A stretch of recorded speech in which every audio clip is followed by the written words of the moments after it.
श्री स्वामी समर्थ. नमस्कार भक्तांनो. स्वामीमय जीवन या आपल्या परिवारामध्ये आपले मनपूर्वक स्वागत आहे. भक्तांनो, आयुष्यामध्ये अशी काही वेळ येते की आपल्याला काहीच सुचत नाही. एकामागून एक संकटे येतात. जवळची माणसे दूर जातात. केलेल्या कामामध्ये अडथळे येतात आणि मनामध्ये एकच प्रश्न निर्माण होतो, स्वामी, आता मी काय करू? पण लक्षात ठेवा, ज्याच्या डोक्यावर स्वामी समर्थ महाराजांचा हात आहे त्याला संकटे येऊ शकतात, पण संकटामध्ये तो भक्त कधीच एकटा नसतो.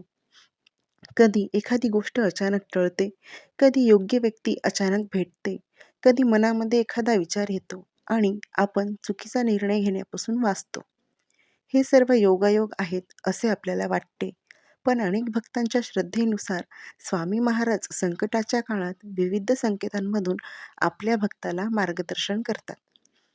आज आपण असेच स्वामींचे 7 संकेत जाणून घेणार आहोत. जर तुमच्या आयुष्यात यापैकी एखादा संकेत आला असेल तर तो क्षण श्रद्धेने आठवा आणि मनापासून म्हणा, श्री स्वामी समर्थ. पहिला संकेत, अचानक संकट टळणे. भक्तांनो, कधी कधी आपण एखादे काम करणार असतो, सगळे नियोजन झालेले असते, पण अगदी शेवटच्या क्षणी काहीतरी कारण निर्माण होते आणि ते काम होत नाही. त्या क्षणी आपल्याला वाईट वाटते. आपण म्हणतो, अरे रे, माझे काम झाले नाही. पण काही दिवसांनी कळते की जर ते काम त्या दिवशी झाले असते तर आपले मोठे नुकसान झाले असते.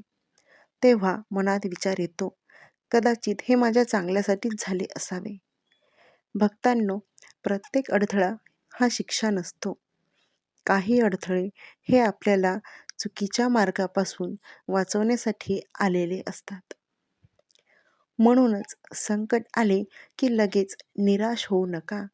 कधी कधी बंद झालेला दरवाजा म्हणजे शेवट नसतो. तो स्वामींनी तुमच्यासाठी दुसरा मार्ग उघडण्याची सुरुवात असू शकते.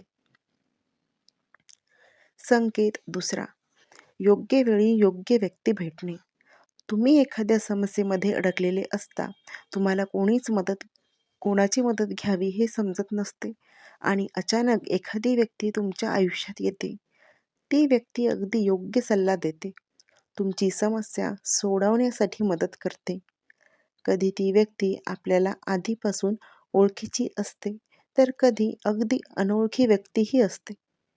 भक्तांनो, अशा प्रसंगी त्या व्यक्तीचे आभार मानण्याबरोबरच स्वामींचेही स्मरण करा. कारण भक्ताच्या आयुष्यात योग्य वेळी योग्य माणूस येणे हा स्वामींच्या कृपेचा सुंदर अनुभव असू शकतो. म्हणून एक गोष्ट कायम लक्षात ठेवा, स्वामी मदतीला येतात ते नेहमी आपल्या अपेक्षेप्रमाणेच येतील असे नाही. कधी ते स्वतः मार्ग दाखवतील, कधी एखाद्या व्यक्तीच्या रूपाने मदत करतील आणि तुमच्या समोर उभे राहतील. संकेत तिसरा, मनात अचानक शांतता निर्माण होणे. संकट मोठे आहे, समस्या तशीच आहे, पण अचानक मनामध्ये एक वेगळीच शांतता निर्माण होते. आतून आवाज येतो, काळजी करू नकोस, सर्व ठीक होईल. भक्तांनो, परिस्थिती बदललेली नसते, पण तुमचा दृष्टिकोन बदललेला असतो. ही अंतर्मनातील शांतता अत्यंत मौल्यवान असते. अशा वेळी घाबरून निर्णय घेण्याऐवजी काही क्षण डोळे बंद करा, स्वामींचे स्मरण करा, हळूच म्हणा, श्री स्वामी समर्थ. माझे मन तुमच्या चरणी अर्पण करतो. योग्य मार्ग दाखवा आणि मग शांतपणे निर्णय घ्या. कारण घाबरलेल्या मनाने घेतलेला निर्णय अनेकदा चुकीचा ठरू शकतो, पण शांत मनाला योग्य मार्ग दिसू लागतो.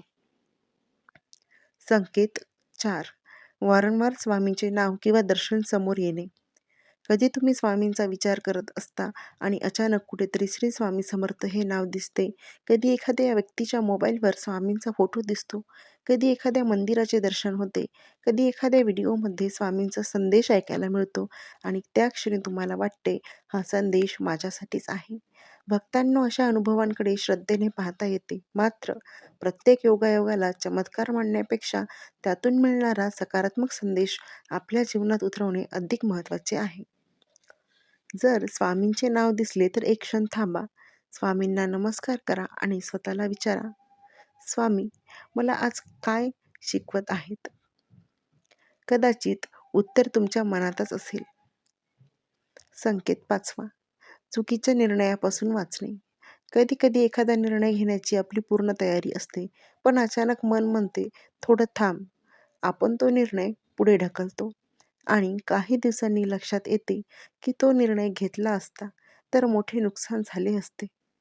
भक्तांनो, जीवनात प्रत्येक अंतर्मनातील भावना ही दैवी सूचना आहे, असे म्हणणे योग्य नाही. पण एखाद्या निर्णय घेताना विवेक, अनुभव, योग्य सल्ला आणि प्रार्थना हे चारही वापरणे अत्यंत महत्त्वाचे आहे. स्वामींच्या चरणी प्रार्थना करा. स्वामी, माझ्या बुद्धीला योग्य दिशा द्या. चुकीचा निर्णय घेण्यापासून मला वाचवा. कारण स्वामींकडे फक्त संकट दूर करण्यासाठी मागू नका. संकट ओळखण्याचीही बुद्धीही मागा. संकेत 6वा, संकटातून काहीतरी शिकायला मिळणे. भक्तांनो, हा अत्यंत महत्त्वाचा संकेत आहे.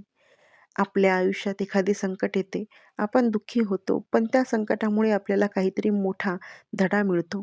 कोण आपले आहे आणि कोण नाही हे समजते. पैशांपेक्षा माणसांचे महत्त्व कळते. अहंकार कमी होतो, संयम वाढतो आणि सर्वात महत्त्वाचे म्हणजे स्वामींच्या चरणांवरील श्रद्धा अधिक मजबूत होते. म्हणूनच प्रत्येक संकटाला फक्त वाईट काळ म्हणून पाहू नका. कधी-कधी संकट आपल्याला तो धडा शिकवते, जो सुखाच्या काळात आपण कधीच शिकलो नसतो. स्वामींची कृपा म्हणजे आयुष्यात कधीच संकट येणार नाही असे नाही, तर संकटातून बाहेर पडण्याचे सामर्थ्य मिळणे ही देखील कृपाच आहे. संकेत 7वा, सर्व मार्ग बंद झाल्यावर अचानक नवीन मार्ग सापडणे. आणि आता शेवटचा आणि सर्वात सुंदर संकेत. कधी-कधी आयुष्यात अशी परिस्थिती येते की आपल्याला वाटते, आता माझ्यासाठी कोणताही मार्ग उरलेला नाही. पैशांची अडचण, नात्यांमध्ये समस्या, कामामध्ये अडथळे, मनामध्ये निराशा, सगळे मार्ग बंद झाल्यासारखे वाटते. पण अचानक कुठून तरी एक नवीन संधी येते. एक नवीन मार्ग मिळतो, एक नवीन विचार सुचतो आणि आपण पुन्हा उभे राहतो. तेव्हा मागे वळून पाहिल्यावर जाणवते, ज्या मार्गाला मी शेवट समजलो होतो, तिथूनच माझ्या नव्या प्रवासाची सुरुवात झाली. भक्तांनो, म्हणूनच स्वामींवर विश्वास ठेवा.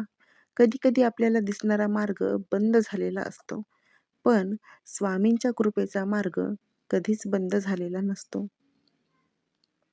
भक्तांनो, आज आपण स्वामींचे 7 संकेत पाहिले. अचानक संकट टळणे, योग्य वेळी योग्य व्यक्ती भेटणे, संकटातही मनाला शांतता मिळणे, स्वामींचे नाव किंवा संदेश वारंवार समोर येणे, चुकीच्या निर्णयापासून वाचणे, संकटातून जीवनाचा मोठा धडा मिळणे, सर्व मार्ग बंद झाल्यावर नवीन मार्ग सापडणे. पण एक गोष्ट कायम लक्षात ठेवा, स्वामींवर श्रद्धा ठेवणे म्हणजे चमत्काराची वाट पाहत बसणे नाही. श्रद्धेबरोबर प्रयत्न करा, प्रार्थनेबरोबर कर्म करा आणि संकटाच्या काळात संयम ठेवा. तुम्हाला आज कितीही मोठी अडचण असली, तुम्ही एकटे नाही. मनापासून स्वामींचे स्मरण करा आणि म्हणा, स्वामी, मला परिस्थितीपासून पळून जायचे नाही. मला ती परिस्थिती पार करण्याचे सामर्थ्य द्या. कारण भक्तांनो, जिथे माणसाची शक्ती संपते, तिथून स्वामींच्या कृपेवरचा विश्वास सुरू होतो. आता डोळे बंद करा, मन शांत करा आणि स्वामींच्या चरणी आपली सर्व चिंता अर्पण करा. मनापासून म्हणा, श्री स्वामी समर्थ, श्री स्वामी समर्थ, श्री स्वामी समर्थ. स्वामी महाराज तुमच्या आणि तुमच्या परिवाराच्या जीवनात सुख, शांती, समाधान आणि सकारात्मकता देवोत. जर तुम्हालाही स्वामींच्या चरणांवर श्रद्धा असेल तर कमेंटमध्ये नक्की लिहा श्री स्वामी समर्थ आणि हा संदेश ज्या भक्ताला आज गरज आहे त्याच्यापर्यंत नक्की पोहोचवा. श्री स्वामी समर्थ. जय जय स्वामी समर्थ.